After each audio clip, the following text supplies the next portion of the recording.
శంకర్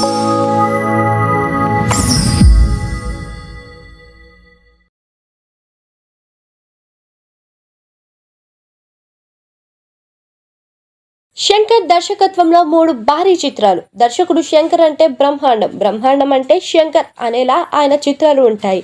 ఈయన చిత్రాలు నిర్మించడంలో లేట్ అయినా చిత్రాలు మాత్రం లేటెస్ట్‌గా ఉంటాయి. కాగా 1996లో నటుడు కమల్ హాసన్ హీరోగా శంకర్ దర్శకత్వం వహించిన ఇండియన్ చిత్రం సంచలన విజయాన్ని సాధించిన విషయం తెలిసిందే. కాగా సుమారు 28 ఏళ్ల తరువాత అదే కాంబినేషన్లో రూపొందించిన చిత్రం Indian 2. Lyca productions, red giant movies సంస్థలు సంయుక్తంగా నిర్మించిన ఇండియన్ 2 చిత్రం నిర్మాణ కార్యక్రమం పూర్తి చేసుకొని ఈ నెల 12వ తేదీన ప్రపంచవ్యాప్తంగా విడుదలకు సిద్ధమవుతుంది.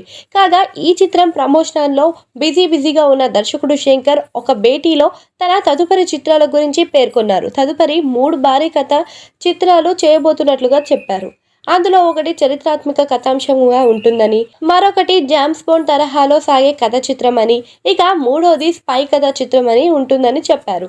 ఈ 3 చిత్రాలు భారీ బడ్జెట్లలో బ్రహ్మాండంగా ఉంటాయని చెప్పారు. వీటిని ప్రపంచంలోనే ఆధునిక విఎఫ్ఎక్స్ టెక్నాలజీతో రూపొందించి తలపెట్టినట్లుగా దర్శకుడు శంకర్ తెలిపారు. కాగా ఇండియన్ 3 చిత్రం షూటింగ్ కూడా పూర్తి కావడంతో మరో 6 నెలల్లో ఈ చిత్రం కూడా విడుదల అవుతుందని చెప్పారు. ఇక తాను తెలుగులో రామ్ చరణ్ కథానాయకుడిగా రూపొందిస్తున్న గేమ్ చేంజర్ చిత్రం షూటింగ్ మరో 15 నుంచి 20 రోజులు పూర్తి అవుతుందని ఆయన చెప్పారు.